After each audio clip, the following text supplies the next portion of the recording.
자, 그럼 이렇게 비슷한 뇌와 인공지능 AI, 특히 뇌 질환이 발생되었을 때 그러한 양상과 또 인공지능 AI의 질환이 발생되었을 때 나타난 양상이 얼마나 유사한지 여러분께 설명을 드리도록 하겠습니다. 우리 인간의 뇌는 지금도 어마어마한 일을 하고 있습니다. 서류에 적힌 글자를 읽고 유튜브를 시청을 하고 문자와 영상에 있는 다양한 의미를 파악하고요. 오늘 저녁 식사 메뉴는 뭘로 할지, 그리고 이번 달 말에 또 밀려오는 카드값 결제는 또 어떤 식으로 해결해야 될지 지금도 우리의 뇌는 많은 고민을 하고 있습니다.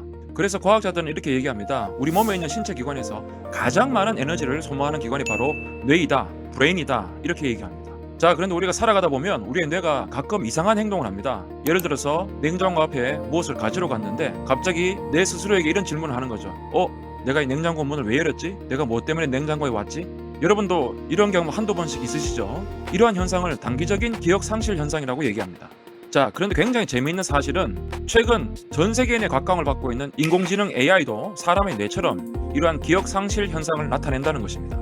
우리가 인공지능 챗봇에게 어떤 질문을 했을 때 전혀 말도 안 되는 이상한 답변을 한다거나 또는 굉장히 엉뚱한 답변을 내놓는다거나 이 세상에 존재하지 않는 사실을 마치 있는 사실처럼 지어내어서 답변하는 경우를 여러분 경험하셨을 겁니다. 이것이 바로 사람의 뇌에 어떠한 질환 증상이 발생된 것처럼 인공지능 AI에도 이러한 인공지능 질환이 발생된 것과 같은 경우입니다. 이렇듯 인간의 뇌와 인공지능은 굉장히 비슷한 메커니즘으로 작동이 되고요. 또 문제가 생기거나 고장이 날 때 굉장히 비슷한 메커니즘으로 문제가 생기고 고장이 나고 질병이 발생합니다. 그 이유는 바로 인간의 뇌도 그렇고 또 인공지능 AI도 그렇고 어마어마한 연결망으로 인해서 그 구조가 형성되어 있기 때문에 그렇습니다. 우리의 뇌는 대략 한 860억 개의 뇌세포가 굉장히 복잡한 네트워크, 신경망이 형성되어서 이루어진 기관입니다. 각각의 뇌세포가 연결되는 이 신경망, 그 신경세포들의 신경망의 연결점을 우리가 바로 시냅스라고 얘기를 합니다. 각각의 뇌세포는 방금 말씀드린 시냅스를 통해서 서로 간의 정보 교환, 신호 전달이 이루어지죠. 방금 말씀드린 이 시냅스의 연결이 강화되면 학습이 이루어지게 됩니다. 그리고 이러한 시냅스가 연결이 약해지면 기억이 상실되게 됩니다. 자, 그럼 이렇게 비슷한 뇌와 인공지능 AI, 특히 뇌 질환이 발생되었을 때 그러한 양상과 또 인공지능 AI의 질환이 발생되었을 때 나타난 양상이 얼마나 유사한지 여러분께 설명을 드리도록 하겠습니다. 자, 가장 먼저 대표적인 뇌 질환인 치매에 대해서 살펴보겠습니다. 알츠하이머라고 알려져 있는 치매. 치매에 걸리면 제일 처음 나타나는 증상이 바로 기억 상실입니다. 치매 환자들의 경우 방금 식사를 하셨는데 그것을 잊어버리는 거죠. 그래서 또 다시 밥을 달라고 합니다. 이것은 뇌의 해마라는 부분이 손상이 되어서 결과적으로 새로운 기능을 저장하는 그 기능이 망가진 겁니다. 인공지능은 사람의 뇌의 이러한 현상과 비슷하지만 패턴은 완전히 정반대의 현상이 나타나게 됩니다. 인공지능이 보여주는 치매, 이것은 전문용어로 파국적 망각, catastrophic forgetting이라고 얘기하는데요. 인공지능은 새로운 것을 배우면 이전에 배우고 학습했던 것 위에 덮어버립니다. 예를 들어서 계속적으로 고양이 사진을 수백만 개, 수천만 개의 고양이 사진을 학습을 시켰는데 거기에다가 갑자기 강아지 사진을 보여주게 되면 이 강아지 사진이 고양이의 데이터베이스, 학습 데이터베이스에 그 위에 덮어버리게 되는 거죠. 그러면서 고양이에 대한 학습 내용에 대한 교란이 일어나게 되고 그 기억이 상실되게 되는 겁니다. 뇌질환 치매 치료를 위해서는 아세틸콜린 신경 전달 물질의 농도를 높이는 약을 쓰는데요. 이 약물은 뇌 세포들 간의 소통을 도와주는 그런 역할을 합니다. 뇌 신경, 시냅스 간의 소통이 증가되면서 학습이 유지가 되는 거죠. 인공지능 AI도 비슷한 개념으로 접근을 합니다. 그 방법은 지속학습, 영어로 continual learning이라고 얘기하는데요. 중요한 옛날 학습 지식, 이것은 옛날 학습 지식을 동결시키는, 덮어 쓰더라도 그 지식은 유지가 되도록 하는 그러한 방법으로 인공지능 치매를 예방합니다. 또는 예전의 학습 데이터를 다시 재학습시키면서 새로운 학습 내용과 또 예전의 학습 내용을, 기존의 학습 내용을 유지시켜줍니다. 그 다음 말씀드릴 뇌 질환은 파킨슨병입니다. 이것은 뇌 부위에 흑질이라는 부분이 손상되어서 발생되는 증상입니다. 뇌 속의 흑질이라는 곳에서 도파민이 분비가 되는데요. 그 분비되는 도파민의 양이 줄어들기 때문에 발생되는 증상입니다. 뇌에서 도파민이 분비되는 양이 부족하게 되면 우리의 행동 자체가 부드러운 연속성을 나타내지 못하고 툭툭 끊어지는 그러한 현상, 결과적으로 행동 윤활유 형상이 사라지게 되는 거죠. 도파민은 바로 우리의 행동 윤활유 역할을 하게 되는 겁니다. 인공지능 기반 로봇이라든지 인공지능 기반 자율주행, 여기도 파킨슨 질환 같은 문제가 생기게 되면 로봇의 움직임이 부정확해지고 오류를 발생한다거나 자율주행이 큰 사고가 발생되는 그러한 증상이 나타나게 됩니다. 뇌질환 파킨슨병을 치료하기 위해서 엘보도파, 이른바 엘도파라는 약을 투여하게 되는데요. 인공지능 AI도 비슷하게 강화학습이라는 방법을 사용합니다. 그래서 인공지능 기반 로봇, 인공지능 기반 자율주행이 어떠한 문제를 발생시키면 거기에 대해서 페널티를 주고 기존의 알고리즘에 따라서 제대로 된 결과를 나타내면 보상을 주는 그러한 강화 학습을 지속하게 됩니다. 마치 파킨슨병 환자가 약을 먹고 재활 치료를 받는 것처럼 인공지능 AI도 그러한 훈련을 통해서 개선이 되는 거죠. 자, 이제 그 다음 말씀드릴 뇌의 질환은 간질입니다. 간질 발작은 참 너무 무섭죠. 옆에서 지켜보면은 갑자기 쓰러지고 온몸에 경련이 일어나고 침을 흘리고, 그런데 이런 간질이 왜 일어나느냐, 우리의 뇌가 갑자기 과도하게 흥분하게 되는 겁니다. 이른바 뇌 신경세포들 간의 정보 전달, 전기적 신호 전달이 폭주하게 되는 거죠. 그러면서 폭발적인 뇌 흥분 상태가 발생되는 겁니다. 그게 바로 간질의 원인입니다. 인공지능 AI도 이처럼 기울기 폭발이라는 비슷한 현상을 나타내곤 합니다. 예를 들어서 인공지능 모델링 학습을 한다거나 정보를 학습할 때 그 학습한 계산값이 갑자기 커진다거나 무한대로 폭발이 일어나는 거죠. 그러면 컴퓨터가 처리할 수 있는 수준 이상의 값으로 정보 처리 폭발 현상이 나타나게 됩니다. 이것이 바로 인공지능 AI의 간질 현상이라고 볼 수가 있습니다. 간질 치료를 위해서는 항경련제를 사용합니다.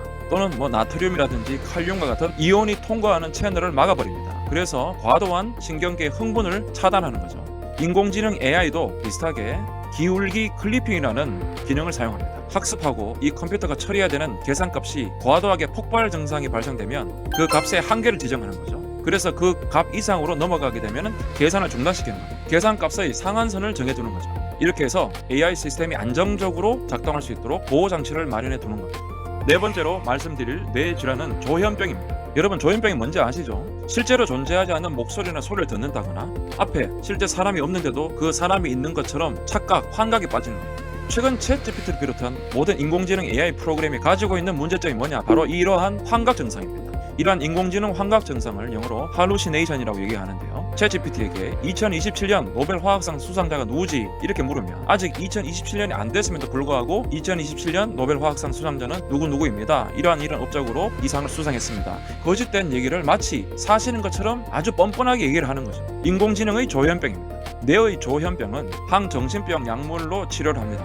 인공지능 AI는 RAG라는 그런 시스템을 활용해서 인공지능 조현병 증상을 치료하고 있습니다. 챗GPT가 답변을 하기 전에 웹상에 있는 정보를 제대로 검색을 해서 검증을 하고 데이터를 증강시켜서 더욱 팩트에 가까운 결과값을 제공해 주는 거죠. 외부 자료를 스스로 검색하고 내가 지금 답변하려고 하는 것이 맞는 것인지를 한 번 더 체크를 한 뒤에 답변을 내도록 하는 겁니다.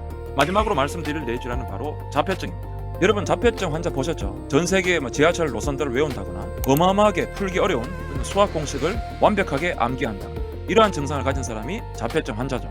그러나 이러한 자폐증 환자는 아주 일반적이고 일상적인 사회적 신호, 상대방의 표정, 상대방의 감정, 이런 것과의 교감은 전혀 하지를 못하고 있습니다. 인공지능 AI도 이러한 자폐증과 비슷한 증상을 나타냅니다. 예를 들어서 자기한테 학습된 데이터에 편향되는, 편중하는 현상을 나타내는 거예요. 어떤 회사에서 지난 3년 동안 계속 신입사원을 뽑았는데 남자 사원들만 계속 뽑았다. 이 인공지능은 이 회사는 당연히 남자만 뽑는구나, 그러면서 어떠한 신입사원에 대한 정보를 인사팀에 제공을 할 때 아예 여성 지원자들은 걸러버리는 거죠. 뇌질환의 자폐 증상은 ABA, 이른바 응용 행동 분석이라는 방법으로 치료를 하고 있습니다.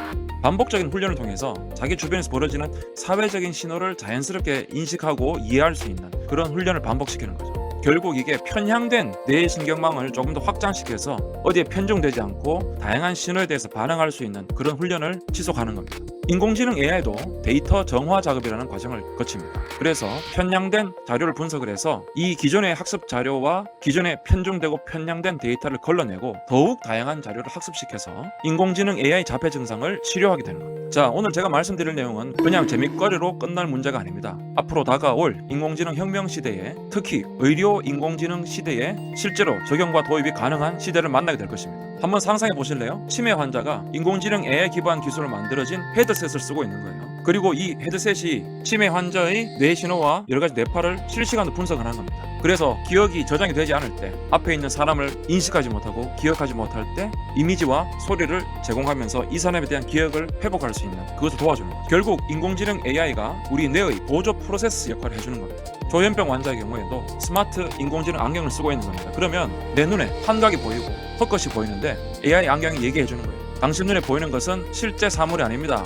지금 환각을 보고 있습니다. 지금 들리는 소리는, 당신 귀에 들리는 소리는 실제 사운드가 아닙니다. 이렇게 바로바로 얘기를 해주는 거죠.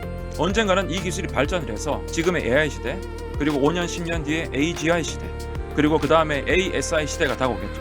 ASI 시대와 양자 컴퓨팅이 통합이 되었을 때 지금 인간의 모든 뇌 구조와 비밀은 다 밝혀지게 될 것입니다. 인간의 뇌는 하나님이 창조하신 놀라운 창조물입니다. 인류 과학의 마지막 숙제, 뇌를 완벽하게 이해하고 우리 인간이 300년, 500년, 그게 아니라 1000년, 2000년까지 말짱한 정신으로 살 수 있는 그런 시대가 도래할 수가 있습니다.